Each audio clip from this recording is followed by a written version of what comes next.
Hello दोस्तों, तो कैसे हैं आप सभी। मैं उम्मीद करता हूँ कि आप सब लोग अच्छे होंगे। जो पानी से नहाएगा वो लिबास बदलेगा और जो पसीने से नहाएगा वो इतिहास बदलेगा। तो चलिए शुरू करते हैं इन्हीं मोटिवेशन की लाइनों के साथ आज का एक ग्रेट सेशन। हम लोग क्या देख रहे थे? हम लोग देख रहे थे भारत में विदेशियों का आक्रमण। तो मैंने आपको बताया था कि उस टाइम में जो भारत था वो ऐसा था ऐसा। और इसमें हम लोग देख रहे थे कि ये जो एरिया है ये ऊपर वाला एरिया, तो यहाँ पे एक जगह इस तरह हम आ गए और यहाँ पर चल रहा था डेंजरस यानी कि जो इस पे वंश थे वो मजबूत थे और यहाँ पर लगातार विदेशी आक्रमण किस जगह पे, इस जगह पे। और यहाँ पर किसका शासन, मगर पर शासन किसका था? इस समय देखिए जो वंश हिंदू यानी से पहले कुषाण जो कि यहाँ रहे तो यहाँ पे शासन चल रहा था। तो हम लोगों ने हिंद, यूनानी और शक देख लिए। शक भारत में आने के बाद कितने भागों में बढ़ गए? 5 भागों में, कुछ अफगानिस्तान के हो गए, कुछ भारत के। भारत के शक क्या कहलाए? भारत में रहने वाले शक आपके क्षत्रप कहलाए। क्या कहलाए? क्षत्रप। और इन्हीं शकों को जो कि मालवा देश में रहते, जिन्हें उज्जैन के राजा ने हराया था और इसको हराने के बाद जिसने विक्रमादित्य की उपाधि हासिल की थी, और वही मालवा के जो शक थे भागते भागते पहुंच गए थे आपके मथुरा, और वहीं जाकर वो कहाँ के शक कहलाए? वहीं जाकर वो मथुरा के शक कहलाए। और इसीलिए शक संवत इस समय शुरू हुआ क्योंकि शकों को उज्जैन के राजा ने हराया, और शक संवत को इसीलिए मालव संवत भी कहा जाता है क्योंकि जिन शकों को हराया था वो कहाँ के शक थे? वो मालवा के शक थे। अब इसके बाद जो हम लोग आज देखने वाले हैं वो हम लोग देखेंगे पहला हिंद यूनानी शक, पहला कुषाण। तो हिंद यूनानी शक तो आप देख चुके हैं। अब जो आप देखेंगे वो देखेंगे पहला वंश के बारे में, और पहला वंश में आपको ज्यादा कुछ नहीं। इसका फाउंडर मिथ्रेडेस, सबसे प्रतापी शासक गोंडे फर्नी, उसकी राजधानी तक्षशिला, और इसके समय भारत में पहला ईसाई धर्म प्रचारक आया सेंट थॉमस। गोंडे फर्नीज का शासन कब से कब था? 20 से 41 ईस्वी तक। और ये इतने में पहला वंश आपका समाप्त हो जाएगा। तो इसके बाद हम लोग देखेंगे कुषाण वंश। तो अगर इसके संस्थापक की बात की जाए तो मैंने आपको बताया इसका जो संस्थापक था वो हो जाएगा मिथ्रेडेस। क्या हो जाएगा? मिथ्रेडेस। और अगर बात करें सबसे प्रतापी शासक, इस वंश का सबसे प्रतापी शासक कौन? क्योंकि हर वंश में कुछ प्रतापी शासक जरूर होते हैं। जैसे इसके बाद जो हम लोग कुषाण वंश पढ़ेंगे तो उसमें सबसे प्रतापी शासक जो हो जाएगा वो आपका हो जाएगा कनिष्क। और कनिष्क के राज्यारोहण में ही नया संवत भी शुरू होता है, जो कि मैंने आपको बताया था। कमेंट बॉक्स में बताइए कि कौन सा संवत था। तो मिथ्रेडेस और प्रतापी शासक इसका हो जाएगा गोंडे फर्नी। क्या हो जाएगा? गोंडे फर्नी। और इसका शासन 20 to 41 ईस्वी। यानी कि ये चीजें आप समझ गए होंगे। और अगर इसकी कैपिटल की बात की जाए तो इसकी कैपिटल हो जाएगी आपकी तक्षशिला। किसकी राजधानी थी तक्षशिला? गोंडे फर्नीज की। और इसी के समय, किसके समय? इसके समय एक ईसाई धर्म का प्रचार करने का, और ईसाई धर्म प्रचारक जो कि प्रथम भी था भारत में, जिसका नाम है सेंट थॉमस। क्या नाम है? Saint Thomas. और आपके शहर में भी एक यानी कि बांदा में भी एक विद्यालय जिसका नाम है सेंट थॉमस स्कूल। तो वो प्रथम ईसाई धर्म जो प्रचारक था उन्हीं के नाम पर आप मान सकते हैं, क्योंकि काफी स्कूलों का नाम मैंने सेंट थॉमस यहाँ पर देखा हुआ है। तो आप समझ गए होंगे पहला वंश के फाउंडर मिथ्रेडेस, सबसे प्रतापी शासक गोंडे फर्नी, जिनका शासनकाल 20 से 41 ईस्वी तक। इनकी राजधानी तक्षशिला हो जाएगी। और इन्हीं के समय एक ईसाई धर्म प्रचारक, प्रथम ईसाई धर्म प्रचारक भारत आया, जिसका नाम था सेंट थॉमस। यानी इतने में ही आपका पहला वंश समाप्त हो जाएगा। पहला वंश के बाद जो हम लोग अगला वंश पढ़ने वाले वो हम लोग पढ़ने वाले हैं कुषाण वंश। तो जो अगला वंश हो जाएगा वो हो जाएगा कुषाण वंश।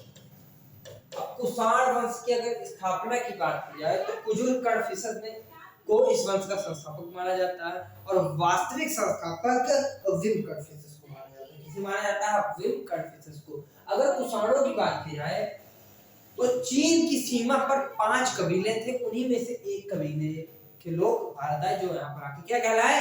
कुषाण कहलाए। और वो कौन कौन से? लूची और तोखरी जनजाति रहती थी कहां पर, चीन के कबीले पर। तो इस चीज को आप विशेष तौर पर ध्यान रखिएगा। कुजुल कर्फिस ने तांबे के सिक्के भी चलाए थे यहाँ पर, जिसपे यूनानी शासक हर्मियस के क्या थी, आकृति अंकित थी, और इसने एक उपाधि भी धारण की थी, महाराजा धिराज। इसके बाद जो अगला शासक जो वास्तविक संस्थापक भी माना जाता है इस धर्म का, विम कर्फिस, उसने महेश्वर की उपाधि धारण की थी और वो शैव धर्म का अनुयायी था। तो शैव धर्म के लोग किस भगवान की पूजा करते हैं, तो भगवान शिव की पूजा करते हैं। वैष्णव धर्म वाले किसकी करते हैं, तो भगवान विष्णु की बात करते हैं। अभी तक आपने कहीं भी वैष्णव धर्म का जिक्र नहीं किया और देखा होगा, लेकिन इसके बाद जब हम लोग अगला पढ़ेंगे, क्या पढ़ेंगे हम लोग इसके बाद, अगला गुप्त वंश। गुप्त वंश में हम लोग क्या देखेंगे, गुप्त वंश में हम लोग देखेंगे उस धर्म के लोग किसके अनुयायी थे, वैष्णव धर्म के। तो कुषाण वंश का जो फाउंडर हो जाता है वो आपका हो जाता है कुजुल कर्फिस। कौन हो जाता है, कुजुल कर्फिस। इस चीज को आप ध्यान रखिएगा कि कुषाण वंश का जो फाउंडर हो जाएगा वो हो जाएगा कुजुल कर्फिस। कुजुल कर्फिस तो आपने देख लिया, लेकिन इससे पहले हम लोग देखेंगे कुषाणों कि कुषाण कौन है, क्वेश्चन मान जाएगा। तो चीनी सीमा में, कहां पर, चीनी सीमा में दो जनजातियां, एक तो थी आपकी लूची और जो दूसरी हो जाएगी वो हो जाएगी टोकरी। और इन जनजातियों के कितने कबीले थे, 5 कबीले थे। उन्हीं में से एक कबीला जो है वो भारत आ जाता है, और भारत आकर क्या कहलाता है, कुषाण वंश कहलाता है। कौन कौन सी जनजाति थी, लूची जनजाति और टोकरी जनजाति कहां पर थी, चीनी सीमा में थी। और चीनी सीमा में ये लोग थे तो 5 कबीलों में थे, कितने, उन्हीं में से एक लोग, कुछ लोग यहाँ जाते हैं जो भारत में भी कुषाण वंश के लोग कहलाते हैं। तो कुषाण वंश आपको समझ में आ गया होगा।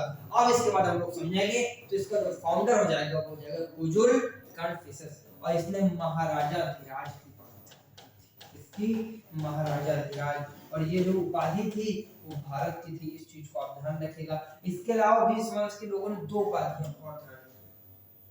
अगर एक उपाधि थी देवपुत्र और जो दूसरी उपाधि थी वो थी कैसर।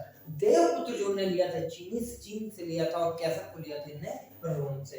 तो 2 उपाधियां और कौन थी, एक थी आपकी देवपुत्र और दूसरी ये हो जाएगी आपकी। अब ये जो देवपुत्र थी ये कहां की उपाधि थी, ये की चीनी उपाधि, कहां उपाधि थी, चीनी उपाधि। और जबकि जो कैसर हो जाएगी ये आपकी रोम की उपाधि, कहां की थी, रोम की। तो आप समझ गए होंगे कि इनने जो 2 उपाधियां और धारण की इस वंश के लोगों ने, वो कहां से थी, एक उपाधि का नाम देवपुत्र और दूसरी के नाम कैसर। जो इस देवपुत्र कहां की थी, चीन की थी, और कैसर इन्होंने कहां से लिया था, रोम से लिया था। अगर इसके पहले मैंने आपको कभी पढ़ाया हो कि कांच के कुछ वंश के लोगों ने कांच के सिक्के चलाए थे, तो उन कांच के सिक्कों में जो कांच आता था किस देश से इंपोर्ट किया जाता था, इस क्वेश्चन को आप कमेंट बॉक्स में आंसर करके बताइएगा, क्योंकि मैंने आपको पिछली क्लास में चीज बताई थी। अगर कुजुल कर्फिस के बारे में देखा जाए इसके बाद, तो इसने तांबे के सिक्के चलाए थे। किसके, तांबे के सिक्के चलाए, और उन सिक्कों पर एक राजा होते हैं हर्मियस, जो कि यूनान से होते हैं। तो यूनानी राजा हर्मियस की आकृति है जो वो उन सिक्कों पर अंकित होती है। किन सिक्कों पर अंकित होती है, जिन्हें कुषाण वंश का फाउंडर कुजुल कर्फिस चलाता है। इस चीज को आप ध्यान रखिए। तो कुजुल कर्फिस के बारे में आप समझ गए होंगे। कुषाण वंश के लोग कहां से थे, किस जाति के थे, तो लूची और टोकरी जनजाति के, जो कि चीन की सीमा में रहती है। 5 कबीले में थे, उन्हीं में से एक कबीला भारत आया, जो कि भारत आके कुषाण वंश कहलाया। कुषाण वंश की भारत में स्थापना किसने की, कुजुल कर्फिस ने की। इसी ने तांबे के सिक्के चलाए जिसपे यूनानी राजा हर्मियस की आकृति अंकित थी। इसने महाराजा धिराज की उपाधि धारण की। इस वंश के लोगों ने 2 उपाधियां और एक देवपुत्र और एक कैसर। देवपुत्र कहां से ली थी, चीन से, और कैसर कहां से ली थी, रोम से ली थी। और अगर आपको याद हो तो जो मैंने कहा कांच के सिक्के थे, उनके लिए जो कांच इंपोर्ट किया जाता था वो रोम से ही किया जाता था। इस चीज को आप ध्यान रखिएगा। और कुजुल कर्फिस आप इस वंश का जो फाउंडर था आप समझिए। अगर इस वंश का वास्तविक संस्थापक की बात की जाए, जो मतलब वास्तविक जो इस वंश का संस्थापक माना जाता है, वो माना जाता है विम कर्फिस को। किसको, और विम कर्णफिसेस को। विम कर्णफिसेस जो हो जाएगा इस वंश का वास्तविक शासक हो जाएगा। और आपको मैंने पहले भी बताया था कि सबसे ज्यादा शुद्ध सोने के सिक्के किस वंश के लोगों ने चलाए थे, तो कुषाण वंश के लोगों ने ही चलाए थे। विम कर्णफिसेस जो होता है इस वंश का वास्तविक संस्थापक होता है। इस चीज को आप ध्यान रखिएगा। अगर विम कर्णफिसेस की बात की जाए, जो मैंने आपको पहले भी क्लास में पहले बताया था, इसको उपाधि इसने उपाधि धारण की थी महेश्वर की। और महेश्वर का अर्थ क्या होता है, भगवान शिव। तो जो ये आपका विम कर्णफिसेस था किस धर्म का अनुयायी होगा, शैव धर्म का। और शैव धर्म के लोग किसकी उपासना करते हैं, भगवान शिव की उपासना करते हैं। किसकी उपासना करते हैं, भगवान शिव की उपासना करते हैं। और इसी ने सबसे पहले शुद्ध सोने के सिक्के, सोने के सिक्के नहीं शुद्ध सोने के सिक्के समझिए, क्योंकि सबसे ज्यादा सोने के सिक्के चलाए गुप्तों ने, और शुद्ध सोने के सिक्के सबसे ज्यादा चलाए किसने, कुषाणों ने। और कुषाणों में भी सबसे ज्यादा शुद्ध सोने के सिक्के किसने चलाए, तो इस वंश का जो सबसे प्रतापी शासक हुआ कनिष्क, उसने इस वंश में सबसे ज्यादा शुद्ध सोने के सिक्के चलाए। ये चीजें आपको कंप्लीटली समझ में आ गई। अब इसके बाद जो संस्थापक अगला उसमें वो होगा, कौन होगा इस वंश में जो आएगा, वो आपका आएगा कनिष्क। कनिष्क को द्वितीय इस अशोक के नाम से भी जानते हैं। इसका शासन 78 ईस्वी से 105 और जिस वर्ष इसका क्या हुआ राज्याभिषेक हुआ, उस वर्ष एक नया संवत बन गया जिसे हम लोग कहते हैं सत्य संवत। इस चीज को आप विशेष तौर पर ध्यान रखें।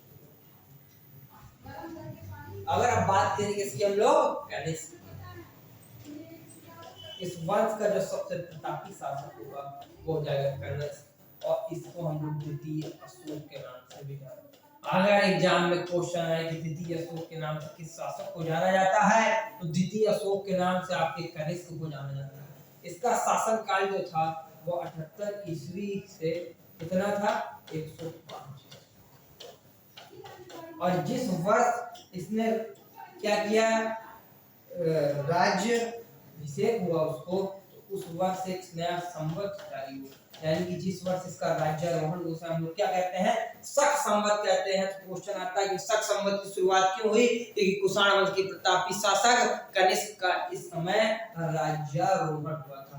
संवत 4 होते हैं, विक्रम, शक, गुप्त और हिजरी। विक्रम मैं आपको पहले ही बता चुका हूं कि जब उज्जैन के प्रतापी शासक ने शकों को हराया था, तो उसने एक उपाधि धारण की थी विक्रमादित्य की, और उसी समय एक नया संवत जारी हुआ जो हुआ विक्रम संवत। दूसरा संवत आपका हुआ शक संवत, जो कि आप समझ गए कनिष्क के राज्यारोहण। इसके बाद जब गुप्त बढ़ेंगे तो तीसरा और चौथा वाला आपका मोहम्मद साहब की मक्का से मदीना यात्रा से रिलेटेड है। जब इन्होंने मक्का से मदीना यात्रा 622 ईस्वी में शुरू की थी, तो उसी समय एक नया संवत जो हुआ, जो कि हिजरी संवत हुआ। और उसी से क्वेश्चन बनता है कि हिजरी संवत किस धर्म से संबंधित है, तो हिजरी संवत इस्लाम धर्म से संबंधित है। इस चीज को आप ध्यान रखिएगा। अब सबसे ज्यादा शुद्ध सोने के सिक्के इस वंश में, क्योंकि सबसे ज्यादा सिक्के शुद्ध सोने के। अब शुद्ध सोने के मतलब कितने ग्राम के, 124 ग्राम। कितने ग्राम की, 124 ग्राम के सबसे ज्यादा शुद्ध सोने के सिक्के कितने चलाए, तो आपके कनिष्क ने चलाए। कनिष्क को द्वितीय अशोक के नाम से भी जानते हैं। और यह सबसे प्रतापी शासक था इस वंश का। और ये शक संवत था, जो भारत का ऑफिशियल कैलेंडर है उसका नाम है ग्रेगोरियन कैलेंडर। तो ये जो भारत का ग्रेगोरियन कैलेंडर है किस संवत पर आधारित है, शक संवत पर आधारित है। और अगर बात की जाए इसके अलावा, तो कनिष्क के समय ही चतुर्थ बौद्ध संगीति का भी आयोजन किया गया। कौन सी बौद्ध संगीति का, चतुर्थ बौद्ध संगीति। और अगर आप यहीं पर देख पा रहे हो, तो चतुर्थ बौद्ध संगीति हुई थी कहाँ, कुंडलवन में। और शासक आप समझ ही गए होंगे कि इसके समय में हुई थी तो कनिष्क ही था। अगर बौद्ध संगीतियों की बात की जाए, तो बौद्ध धर्म में 4 बौद्ध संगीतियां हुई। पहली जो बौद्ध संगीति हुई आपकी, जिसे प्रथम बौद्ध संगीति कहते हैं, वो आपकी हुई थी राजगृह। कहाँ हुई थी, राजगृह। किसके समय हुई? अजात शत्रु के समय हुई। और कब हुई? तो 483। और अगर इसके बाद बात की जाए द्वितीय बौद्ध संगीति की, तो जो द्वितीय बौद्ध संगीति थी आपकी, वो हुई वैशाली में। और इस समय शासन किसका था? काले कपड़े पहन के शोक मनाना, यानी कि काला शोक का। और समय चल रहा था 383। इस चीज को आप ध्यान रखिएगा। तृतीय के बाद अगर बात की जाए, द्वितीय के बाद तृतीय की, जो तृतीय बौद्ध संगीति है वो ही आपकी पाटलिपुत्र। अब पाटलिपुत्र में किसका शासन था उस समय? अशोक महान का शासन था। और समय चल रहा था 2800। और इसके बाद जो चतुर्थ बौद्ध संगीति हुई वो आप समझ ही गए होंगे कब हुई, जो कि मैं आपको पहले ही बता चुका हूँ कि चतुर्थ बौद्ध संगीति हुई आपके कनिष्क के समय। और जगह का नाम कुंडलवन, और समय 98। यानी कि चारों की चारी बौद्ध संगीतियां जो थी वो आप लोग प्रॉपर समझ गए होंगे। और अगर चतुर्थ बौद्ध संगीति की बात करूं मैं, इसमें कौन सी बौद्ध संगीति की बात करूं? चतुर्थ बौद्ध संगीति की बात करूं, तो जो चतुर्थ बौद्ध संगीति है इस समय इसके जो अध्यक्ष थे वो थे वसुमित्र। और उपाध्यक्ष जो थे, अगर आप देखेंगे इसके पहले जितने भी हुए उनमें सिर्फ अध्यक्ष थे। ये एकमात्र बौद्ध संगीति है जिसमें उपाध्यक्ष भी हो, और उस उपाध्यक्ष का नाम था सुघोष। और ये दोनों राज कवि थे किसके? कनिष्क के। तो क्वेश्चन आता है कनिष्क के दरबारी राज कवि कौन थे? तो वसुमित्र और सुघोष। अगर वसुमित्र की बात करें तो इसने वसुमित्र ने काव्य की रचना की जिसका नाम है महाभास सूत्र, जिसे बौद्ध धर्म का विश्वकोश कहते हैं। क्या नाम है उसका? महाभास सूत्र, जिसे बौद्ध धर्म का विश्व चरित्र कहते हैं। और अश्वघोष ने जिसे कहते हैं बुद्ध चरित्र, जिसे बौद्धों की रामायण कहते हैं, क्योंकि जो रामायण है उसमें क्या है? भगवान श्री राम का चरित्र है। तो बुद्ध चरित्र में किसका चरित्र के बारे में वर्णन किया गया? भगवान बुद्ध के, इसलिए उसे बुद्धों की रामायण था, बौद्धों की। तो वसुमित्र ने जो रचना की उसका नाम था महाभास सूत्र। क्या नाम था उसका? महाभास सूत्र। अब महाभास जो सूत्र है इसे क्या कहा जाता है? बौद्धों का विश्वकोश कहा जाता है। और ये किसके दरबारी कवि थे? तो कनिष्क के दरबारी कवि थे। आप इस चीज को समझ ही गए होंगे। और जो अश्वघोष थी इनने एक रचना की जिसका नाम था बुद्ध चरित्र। बुद्ध का चरित्र। बुद्ध का चरित्र का वर्णन किसने किया? अश्वघोष ने किया। इसलिए बुद्ध चरित्र को बौद्धों की रामायण कहा जाता है। क्या कहा जाता है? बौद्धों की रामायण। और यही से 20वां बार क्वेश्चन बना है कि बुद्ध चरित्र किसकी रचना है? तो अश्वघोष की रचना है। अश्वघोष किसके दरबारी कवि थे? तो कनिष्क के दरबारी कवि थे। और चौथी बौद्ध संगीति के उपाध्यक्ष कौन थे? तो चौथी बौद्ध संगीति के अध्यक्ष आपके अश्वघोष जी थे।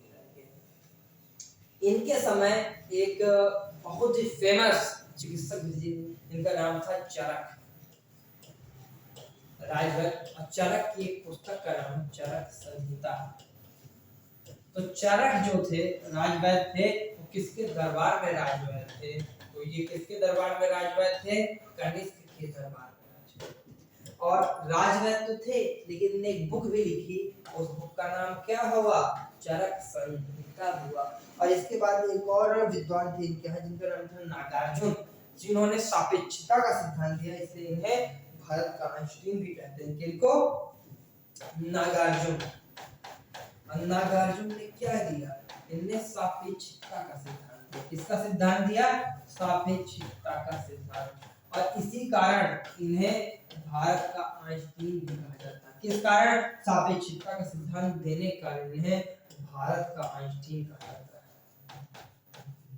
भारत का आइंस्टीन कहा जाता है। इस चीज को आप ध्यान रखिएगा।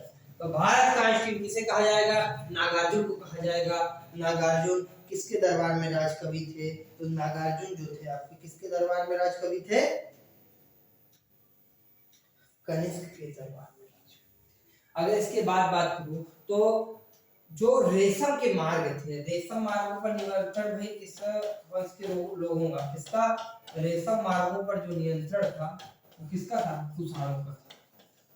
और इन्होंने ही सबसे पहले मार्गों पर सुरक्षा का इंतजाम भी करवाया था, क्योंकि इससे पहले देखेंगे तो मार्गों पर सुरक्षा नहीं होती थी, जिससे कि सामान लूट लिया जाता था। तो सुरक्षा का प्रबंध मार्गों पर किसने सबसे पहले किया? तो कुषाणों ने किया। और कुषाणों के समय यानी कि कनिष्क के समय ही हमारे, क्योंकि जो समय चल रहा है किसका चल रहा है? कनिष्क का समय चल रहा है। कनिष्क के समय दो शैलियों का भी निर्माण विकास हुआ। एक तो आपको हो जाएगी गांधार शैली और दूसरी हो जाएगी आपकी मथुरा शैली। यहीं से क्वेश्चन बनता है कि सबसे ज्यादा बुद्ध धर्म के मंदिरों का निर्माण किस शैली में हुआ? तो मथुरा शैली में हुआ। और मथुरा शैली और गांधार शैली का विकास किसके समय हुआ? तो कुषाण वंश के समय हुआ। और शासक का नाम कनिष्क हो जाएगा। और कुषाण वंश का अंतिम शासक अगर पूछा जाए, अंतिम शासक जो हो जाएगा वो हो जाएगा आपका क्या? वासुदेव। कुषाण वंश का अंतिम शासक वासुदेव। और इसी के बाद जो अगला वंश आता है वो आता है गुप्त वंश। गुप्त वंश के बारे में कहा जाता है कि ये लोग शायद कुषाणों के ही सामंत रहे होंगे। तो अब हम लोगों ने क्या देख लिया? कुषाण वंश, हम लोगों ने कुषाण वंश की स्थापना किसने की? कुजुल कन्फ्यूशियस ने की। और इस वंश का वास्तविक संस्थापक किसे माना जाता है? तो इस वंश का जो वास्तविक संस्थापक माना जाता है विम कन्फ्यूशियस को। इस वंश का सबसे प्रतापी शासक कनिष्क। कनिष्क का राज्यारोहण 78 ईस्वी में हुआ और कब से कब 105 तक रहा। इस वंश का अंतिम शासक वासुदेव को माना जाता है। कनिष्क के समय दो शैलियों का भी विकास हुआ। एक आपकी हो गई कौन सी?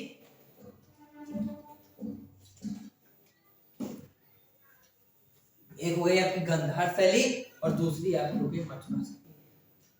तो आप लोगों ने पूरा कनिष्क के समय एक राजवैद्य चरक जिनने बुक की रचना की, चरक संहिता, चौथी बौद्ध संगीति हुई, जिसमें अध्यक्ष वसुमित्र जैसे जिन्होंने महाभाष्य सूत्र की रचना की, जिसे बौद्धों का विश्वकोश कहा जाता है। और जो दूसरे उपाध्यक्ष थे, क्योंकि एक अध्यक्ष हो गए वसुमित्र और इसमें पहली बार उपाध्यक्ष भी बनाए गए थे, और उपाध्यक्ष का नाम था आपके अश्वघोष। अश्वघोष जो थे इनने बुद्ध चरित्र की रचना की। और एक इनकी बुक और है सौंदरानंद, तो उस चीज को उतना इम्पोर्टेंट, लेकिन बुद्ध चरित्र बड़ा इम्पोर्टेंट कि उसमें बुद्ध की चरित्र की चर्चा की गई है। बुद्ध चरित्र को बौद्धों की रामायण भी कहा जाता है। इनके समय एक विद्वान हुए, इनका नाम था नागार्जुन, जिनने सापेक्षिकता का सिद्धांत दिया। इन्हें नागार्जुन जी को क्या कहा गया? भारत का आइंस्टीन कहा गया। तो यानी कि पूरा कुषाण वंश मैंने आपको डिटेल में प्रोवाइड करवा दिया है, और मुझे नहीं लगता कि इससे कुछ ज्यादा आपको कुषाण वंश के बारे में पढ़ने की जरूरत भी है। अगर आपने इतना कंप्लीट कर लिया तो आप वही कुषाण वंश से कहीं से भी कोई भी क्वेश्चन हो, आप हर हाल में क्या कर लेंगे? उसका आंसर कर लेंगे। अगर कुषाण वंश की बात करूं, इसके बाद जिस वंश की हम लोग चर्चा करेंगे वो वंश होगा आपका गुप्त वंश। और कहा जाता है कि जो गुप्त थे वो कुषाणों के ही क्या रहे होंगे? कुषाणों की ही सामंत रहे होंगे। अगर इसकी बात की जाए कि इसका उदय कहाँ हुआ है, इस वंश का, तो इसका उदय हुआ आपका कौशाम्बी। कौशाम्बी में कहाँ हुआ? तो प्रयाग के निकट कौशाम्बी में श्री गुप्त ने 240 ईस्वी में इस धर्म की क्या की? इस वंश की स्थापना की। और ये पहला धर्म था जो वैष्णव धर्म को मानता था। ये पहला वंश था जो किस को मानता था? वैष्णव धर्म को मानता था। और वैष्णव धर्म में किस भगवान की पूजा की जाती है? भगवान श्री विष्णु की जाती है। और इसी क्वेश्चन एक बड़ा इंपॉर्टेंट बनता है गुप्त वंश से कि गुप्त वंश की राज की भाषा क्या है? इसकी जो राज की भाषा थी वो थी संस्कृत, जो कि इससे पहले आप कहीं भी नहीं देखेंगे, और इसके बाद ही शायद आप किसी वंश में देखेंगे कि उनकी राज की भाषा क्या हो? संस्कृत हो। इस वंश की जो स्थापना की, यानी जो फाउंडर थे वो थे आपके, अब गुप्त से पहले सम्मान से अगर इनका नाम लेंगे तो आप क्या लगाएंगे? श्री लगाएंगे। तो गुप्त से पहले आपको सिर्फ श्री लगा देना है, और जो इनके फाउंडर हो जाएंगे इसलिए क्या हो जाएंगे? श्री गुप्त हो जाएंगे। क्या हो जाएंगे? श्री गुप्त हो जाएंगे। अब गुप्त वंश का जिक्र कहाँ मिलता है, तो वायु पुराण में मिलता है। इस चीज को आप ध्यान रखिएगा। और श्री गुप्त ने किस साल में की थी, 240 ईस्वी में की थी। और इनका शासन कब से कब तक माना जाएगा, 40 वर्ष इन्होंने शासन किया, यानी कि 280 ईस्वी तक इन्होंने शासन किया। और श्री गुप्त ने महाराजा धीराज की उपाधि, इसकी महाराजा धीराज की उपाधि किसने धारण की थी, आपके जो प्री थे, यानी कि गुप्त वंश के फाउंडर श्री गुप्त ने महाराजा धीराज की जो उपाधि थी वो धारण की। अगर गुप्तों के बारे में बात की जाए तो अलग अलग रहा है कि गुप्त कौन थे। कुछ लोग कहते हैं कि ब्राह्मण थे, क्षत्रिय थे, जाट थे या वैश्य थे। तो एक बहुत जैसे इनमें बात की जाए अगर सबसे पहले, तो एक व्यक्ति में राय चौधरी। अब इन्हें राय देने की बड़ी चुल मची रहती थी, इन्हें राय दी, क्या दी भैया, राय दी। इनने कहा कि जो गुप्त थे वो थे ब्राह्मण। क्या कहा हमने, राय चौधरी ने कि ये थे ब्राह्मण। अब एक और महान पुरुष गौरी शंकर ओझा, क्या नाम है उनका, गौरी शंकर ओझा। इनने कहा नहीं भैया ये तो क्षत्रिय थे, क्योंकि भाई समाज को तो बांटना ही था ना, 4 वर्णों का जिक्र करवाएंगे कैसे, पता कैसे चलेगा कि अलग अलग थे। तो राय चौधरी ने राय दी कि ये ब्राह्मण। गौरी शंकर ओझा ने कहा क्षत्रिय। और एक और थे जिनका नाम था काशी प्रसाद उपाध्याय, उनने कहा था कि ये जाट थे। और जाटों को बहलाया जा सकता, समझाया नहीं जा सकता। तो तीसरे जो महापुरुष हुए जिनका नाम था काशी प्रसाद उपाध्याय, क्या नाम था उनका, काशी प्रसाद उपाध्याय। इन्होंने कहा ये जाट थे। कहां से आए थे, पंजाब, भिंड। थोड़ा और डिटेल में एक चीज ऐड की, इन्होंने कहा ये पंजाब से आए थे। और एक व्यक्ति और हुए, यानी कि 2 व्यक्ति, एलन एवं अल्टेयर, इनने भी अपनी राय दी। इनने कहा ये थे वैश्य, वैश्य यानी बनिया। अब आपको समझना है कि क्या थे। मैंने आपको 4 चीजें बता दी जो इनके बारे में प्रचलित है। राय चौधरी ने राय दी कि ये ब्राह्मण थे, गौरी शंकर ओझा ने कहा क्षत्रिय थे, एलन एवं अल्टेयर ने कहा कि वैश्य थे, और जो आपके बीच में रह गए काशी प्रसाद उपाध्याय, इन्होंने कहा कि ये क्षत्रिय व सॉरी जाट थे। यानी कि आप सारी चीजें कंप्लीटली देख चुके होंगे। अगर इनके बाद बात की जाए कि श्रीगुप्त के बाद जो अगला शासक होगा, श्रीगुप्त का आप शासन देखेंगे 40 वर्ष चला। कितने वर्ष, 40 वर्ष, तो 240 से 280। और इसके बाद जो अगला शासक होगा घटोत्कच, भीमपुत्र घटोत्कच। उसे मत समझिएगा, इसका नाम था घटोत्कच, जिसने 280 से 320 ईस्वी तक शासन। कब तक, 320 तक। और इसके बाद जो अगला शासक होता है उसका पहला सम्राट चंद्रगुप्त प्रथम। क्या नाम होगा उसका, चंद्रगुप्त प्रथम। और चंद्रगुप्त प्रथम इसका क्या होता, सबसे महान सम्राट। और इसने उपाधियां भी ढेर सारी धारण की। जैसे सबसे पहले उपाधि जी वो क्या कहते हैं, विक्रमादित्य की उपाधि धारण की। और इससे पहले भी आपने अगर देखा होगा तो विक्रम संवत में जब शकों को किसने, उज्जैन के राजा ने हराया, तब उन्होंने विक्रमादित्य की उपाधि धारण की थी। किसकी उपाधि धारण की थी, विक्रमादित्य की उपाधि धारण की थी। और सबसे फेमस विक्रमादित्य की उपाधि इन्हीं वाले चंद्रगुप्त की, जो मैंने आपको कई बार बताया भी है कि सबसे फेमस जो चंद्रगुप्त की उपाधि है, 14 लोगों ने आज तक चंद्रगुप्त की उपाधि धारण की। कितने लोगों ने, सॉरी विक्रमादित्य की उपाधि कितने लोगों ने, 14 लोगों ने। चंद्रगुप्त प्रथम उनमें से एक था जिसकी उपाधि सबसे ज्यादा फेमस हुई। चंद्रगुप्त ने जो विवाह किया वो किससे किया, कुमार देवी से। और इसके प्रेम में इसने सिक्कों पर उसकी आकृति, यानी कि उसके सिक्के भी चढ़वाए जिसमें उसकी आकृति किसकी, कुमार देवी की। और इसीलिए कहाँ की राजकुमारी थी ये, लिच्छवी की राजकुमारी। कहाँ की राजकुमारी थी, लिच्छवी राजकुमारी कुमार देवी। किसने विवाह किया, आपके चंद्रगुप्त प्रथम ने विवाह। और अगर बात की जाए तो इसी ने गुप्त संवत की शुरुआत भी की थी। मैंने आपको पहले ही बताया था कि किसने, चंद्रगुप्त प्रथम ने, क्योंकि इस वंश का सबसे प्रतापी शासक होगा। तो आपको समझ में आ गया होगा, आपने 3 संवत देख लिए, विक्रम, शक और गुप्त, जो कि तीसरा संवत था।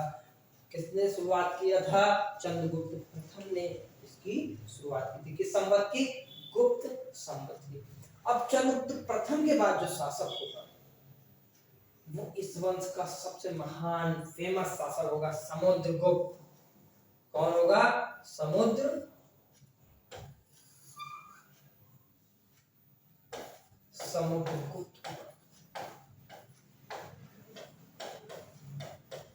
जिसे भारत का नेपोलियन कहा, और भारत का नेपोलियन इसको किसने कहा, तो विंसेंट स्मिथ ने कहा। और एक चीज यहाँ पर मिस हो गई थी हमारे, चंद्रगुप्त प्रथम का शासन कब से शुरू था, तो 320 से लेकर 335 ईस्वी तक, यानी कि इसका शासन ज्यादा समय नहीं रहा, 15 वर्ष ही रहा, लेकिन 15 वर्ष में भी इसने बड़ा कार्य किया। और समुद्रगुप्त का जो शासन हुआ वो 335 से लेकर 375।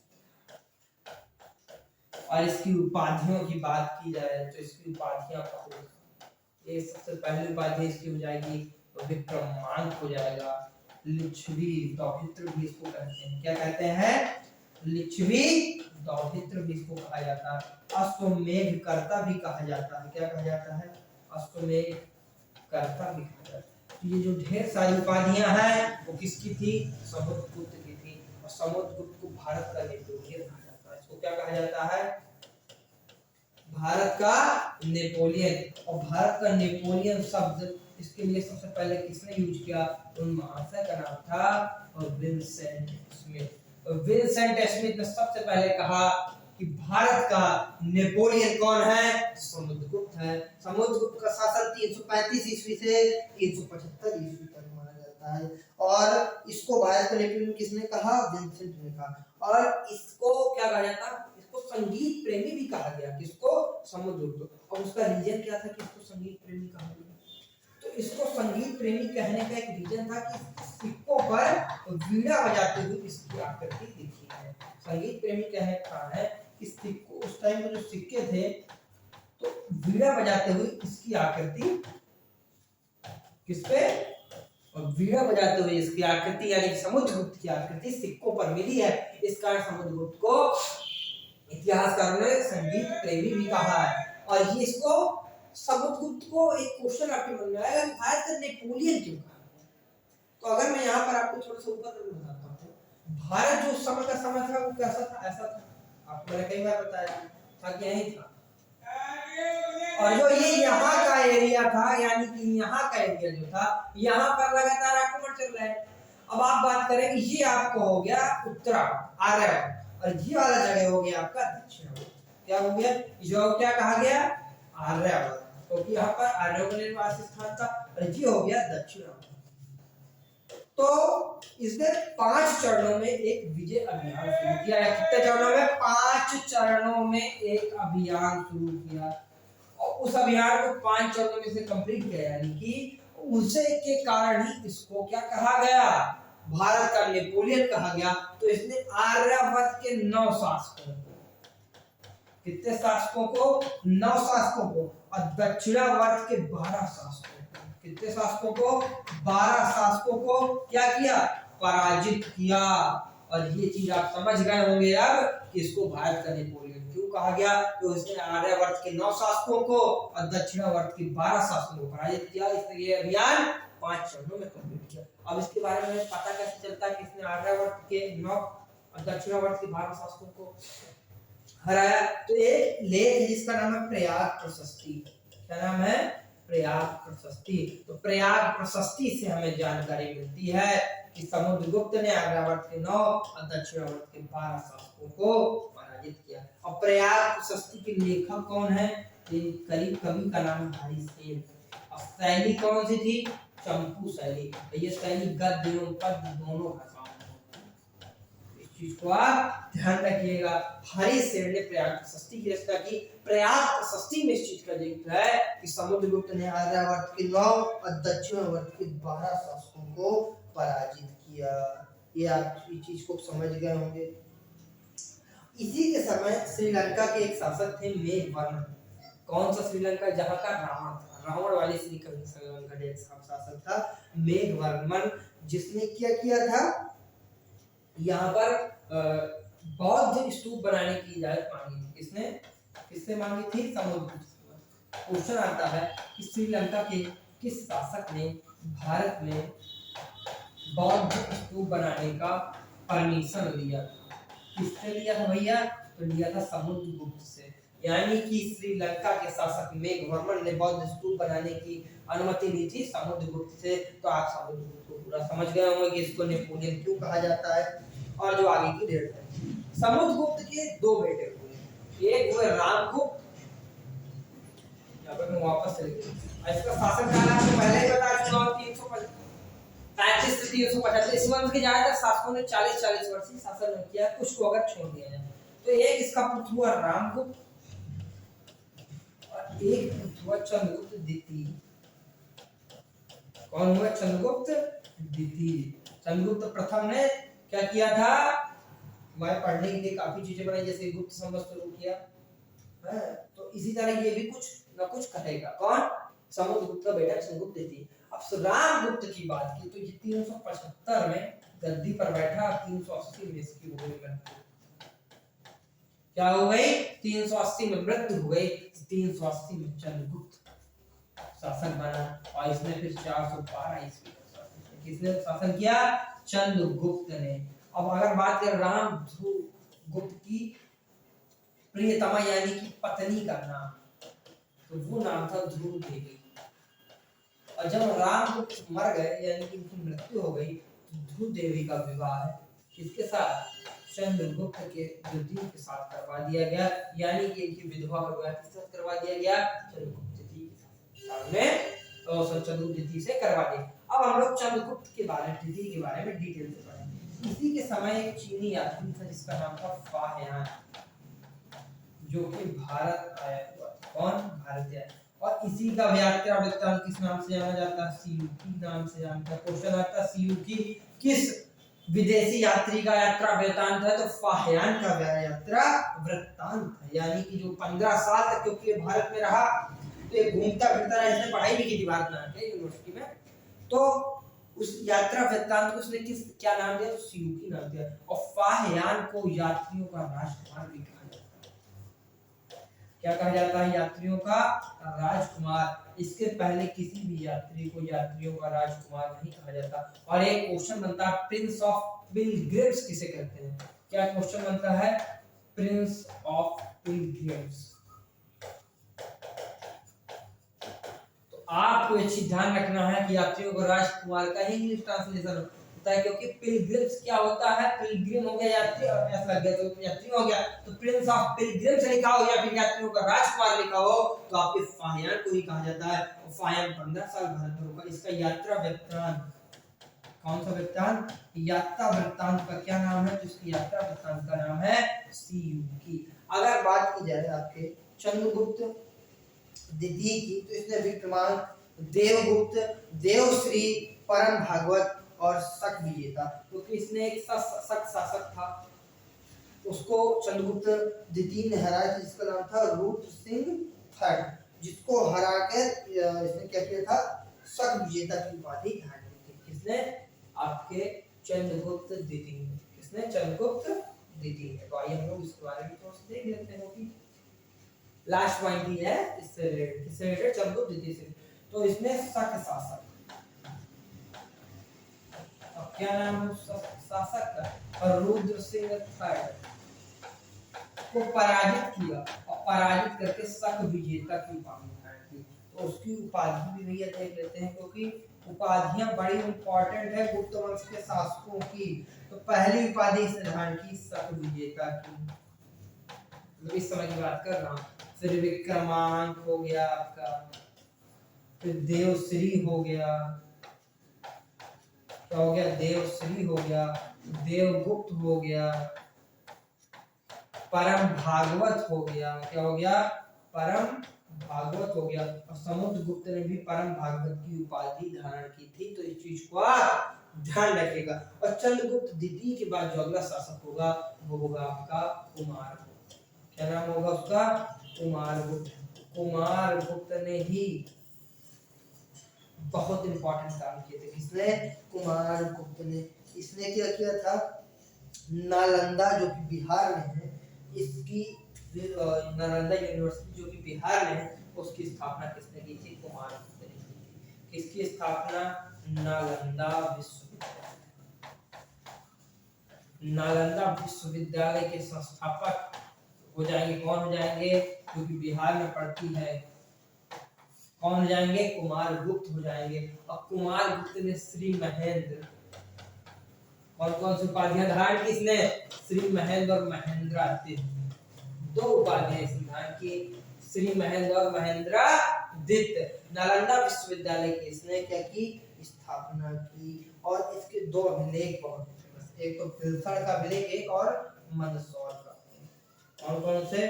बिलसड़ और मंदसौर। किसके अभिलेख हैं ये अगर पूछा जाए तो कुमारगुप्त के अभिलेख हैं। और कुमारगुप्त के बाद जो अगला शासक होगा वो आपका होगा कौन सा? स्कंदगुप्त होगा। और इसकी रचना किसने की थी? अगर क्वेश्चन आ जाए इसकी बिलसड़ और मंदसौर अभिलेख की, तो एक कवि थे वत्स भट्टी, भट्टी आग वाली, तो उन्होंने भट्टी में डालकर दो अभिलेख लिखे, यानी कि वत्स भट्टी ने। तो आप समझ गए होंगे कि कुमारगुप्त ने नालंदा विश्वविद्यालय जो कि बिहार में है उसकी स्थापना की। इसके दो अभिलेख बड़े फेमस है, एक बिलसड़ का अभिलेख, दूसरा मंदसौर का अभिलेख। इन अभिलेखों की रचना किसने की? वत्स भट्टी ने की। इसके बाद जो अगला शासक होगा वो होगा आपका स्कंदगुप्त। किसके बाद भैया? आपका कुमारगुप्त के बाद जो अगला शासक होगा वो आपको हो जाएगा स्कंदगुप्त। और स्कंदगुप्त ने ही सुदर्शन झील का पुनर्निर्माण भी करवाया था। इसी के समय, स्कंदगुप्त के समय, घोड़ों का आक्रमण भी भारत पर, इनका घोड़ों का आक्रमण हुआ था और इसने घोड़ों को क्या किया था? पराजित कर दिया था। किसने? स्कंदगुप्त ने। इसने सुदर्शन झील का पुनरुद्धार करवाया था। किस झील का? सुदर्शन झील का। और सुदर्शन झील को बनवाया किसने था? तो बनवाया था इसको चंद्रगुप्त मौर्य ने। किसने? चंद्रगुप्त मौर्य। इसने क्या करवाया? इसने इसका पुनरुद्धार करवाया। किसने? आपके किसने? आपके स्कंदगुप्त ने क्या करवाया? इसका पुनरुद्धार करवाया। सुदर्शन झील में तीन लोगों ने इसका पुनरुद्धार करवाया है। एक अशोक ने करवाया, दूसरा रुद्रदामन ने करवाया, तीसरा करवाया आपके स्कंदगुप्त ने। और इसका निर्माण किसने करवाया था? चंद्रगुप्त मौर्य। तो क्वेश्चन बनता है कि सुदर्शन झील से कितने शासक रिलेटेड है? तो चार शासक, चंद्रगुप्त मौर्य, अशोक, रुद्रदामन और आपका स्कंदगुप्त। अगर इसे बात की जाए तो इसे शक्रादित्य की भी उपाधि धारण की थी। किसने? आपके स्कंदगुप्त ने। और अगर बात की जाए कि कितने वंश रिलेटेड है तो चंद्रगुप्त मौर्य हो गया आपका मौर्य वंश का, जो इसका अगला शासक जिसने इसका पुनरुद्धार करवाया यानी कि अशोक, वो भी मौर्य का ही था। तो एक तो ये दो मिला के एक वंश हो गया। इसके बाद रुद्रदामन अलग वंश का था और आपका स्कंदगुप्त अलग वंश का। तो कितने वंश हो गए? तीन वंश हो गए। तो यहीं पर आपका गुप्त वंश समाप्त हो जाता है। अगर इसमें मैं गुप्तों की बात करें तो इसका जो अंतिम गुप्त शासक था वो हो जाएगा विष्णुगुप्त। इस चीज को आप लिख लीजिएगा कि अंतिम गुप्त शासक जो था गुप्त वंश का वो हो जाएगा आपका कौन? विष्णुगुप्त। यानी कि मैं आपको सारा का सारा गुप्त वंश एक क्लास में कंप्लीट मैंने करवा दिया। अंतिम गुप्त शासक विष्णुगुप्त। तो आइए हम लोग एक बार रिवीजन कर लेते हैं कि अगर गुप्तों की बात की जाए तो गुप्त वंश की स्थापना की आपके श्रीगुप्त। समय क्या था? 240 का था। इसने कब तक शासन किया? 280 ईस्वी, यानी कि 40 साल इसने शासन किया। इसके बाद जो अगला शासक होगा वो जाएगा आपका घटोत्कच। और घटोत्कच ने कब तक कब किया? 280 से 320 ईस्वी। कब तक किया? 320 ईस्वी तक किया। इसके बाद जो अगला शासक होगा इस वंश का सबसे महान सम्राट होगा चंद्रगुप्त प्रथम। इसने 320 से लेकर 335 ईस्वी तक क्या किया? शासन किया। इसी ने गुप्त संवत की शुरुआत की। इस चीज को आप ध्यान रखिएगा। इसने विक्रमादित्य की उपाधि भी धारण की थी। 14 विक्रमादित्य हुए इतिहास में सबसे ज्यादा फेमस जो विक्रमादित्य की उपाधि है वो चंद्रगुप्त प्रथम की। चंद्रगुप्त प्रथम के बाद जो अगला शासक हुआ वो हुआ समुद्रगुप्त। समुद्रगुप्त को क्या कहा जाता है? भारत का नेपोलियन। भारत का नेपोलियन इसको किसने कहा? विंसेंट स्मिथ ने कहा। इसका शासनकाल 335 से 375 ईस्वी। इसे भारत का क्या कहा जाता है? नेपोलियन कहा जाता है। कहा किसने? विंसेंट स्मिथ ने कहा। अगर मैं समुद्रगुप्त की बात करूं तो इसने आर्यावर्त के 9 और दक्षिणावर्त के 12 शासकों को पराजित किया। इसकी जानकारी हमें कहां से मिलती है? प्रयाग प्रशस्ति से मिलती है। प्रयाग प्रशस्ति की जो रचयिता है वो हरिसेन हो जाएंगे। प्रयाग प्रशस्ति की शैली जो हो जाएगी चंपू शैली हो जाएगी। गुप्त वंश की राजकीय भाषा संस्कृत हो जाएगी। इसका जो धर्म था गुप्त वंश के लोग किस धर्म को मानते थे? तो वैष्णव धर्म को मानते थे। समुद्रगुप्त के बाद जो अगला शासक हुआ किसके बाद अगला शासक हुआ? आपके समुद्रगुप्त के बाद जो अगला शासक हुआ वो हुआ रामगुप्त और इसके बाद हुआ चंद्रगुप्त द्वितीय। किसके बाद? समुद्रगुप्त। यानी कि इसका इस समय 2 शासक हो गए इसके बाद। एक तो इसका बड़ा बेटा जो था रामगुप्त हो और जो दूसरा इसके बाद हुआ वो हुआ चंद्रगुप्त द्वितीय। क्योंकि रामगुप्त की मृत्यु 5 वर्ष में ही हो जाती है। तो अगर यहाँ पे देखा रामगुप्त का जो शासन था 375 से 380 ईस्वी तक, यानी कि सिर्फ 5 वर्ष ही इसका शासन था। जबकि इसका शासनकाल 380 से लेकर 412 ईस्वी तक लेके 380। अब इसकी बीवी थी जो धर्म रामगुप्त की ध्रुव देवी, तो इसकी मृत्यु के बाद ध्रुव देवी का विवाह किससे हो जाता है? चंद्रगुप्त द्वितीय से हो जाता है। चंद्रगुप्त द्वितीय के समय ही चीनी शासक फाह्यान भारत आया। कौन? जिसने अपने उसकी यात्रा वृत्तांत का नाम सियूकी था। उसे यात्रियों का राजकुमार भी कहा गया, यानी कि प्रिंस ऑफ पिलग्रिम्स। इसके अलावा किसी भी यात्री को यात्रियों का राजकुमार नहीं कहा गया। चंद्रगुप्त द्वितीय के बाद जो शासन हुआ वो हुआ आपका कुमारगुप्त। कुमारगुप्त के बाद आपके आएंगे स्कंदगुप्त। कुमारगुप्त ने क्या किया था? नालंदा विश्वविद्यालय की स्थापना की थी। स्कंदगुप्त ने क्या किया? सुदर्शन झील का पुनरुद्धार करवाया था। और इस वंश का जो अंतिम शासक हो जाता है, इस वंश का गुप्त का वंश का हो जाता है आपका विष्णुगुप्त। इस वंश के लोग किसको मानते थे? वैष्णव धर्म को मानते थे। और वैष्णव धर्म में किस भगवान की पूजा की जाती है? तो भगवान विष्णु की पूजा की जाती है। तो यही से आपके मन में समझ में आ गया होगा कि इस वंश का अंतिम शासक भगवान विष्णु यानी कि विष्णुगुप्त। इनकी राजकीय भाषा क्या थी? किनकी? गुप्तों की राजकीय भाषा आपकी हो जाएगी संस्कृत। क्या हो जाएगी? संस्कृत हो जाएगी। और अगर बात की जाए इनका धर्म, एक लोग किस धर्म को मानते थे? मैंने आपको पहले ही बताया है कि लोग वैष्णव धर्म। वैष्णव धर्म के लोग किस भगवान की पूजा करते हैं? भगवान विष्णु की पूजा करते हैं। जबकि शैव धर्म वाले भगवान शिव की पूजा करते हैं। क्योंकि आपने इसी क्लास में आपने कुषाण में देखा था किसे, जो इसका वास्तविक सदस्य था कणफिसेस, तो वो किस धर्म को मानता था? वो शैव धर्म का मानता था। उसने महेश्वर की उपाधि भी धारण की थी। शैव यानी भगवान शिव का अनुयायी था।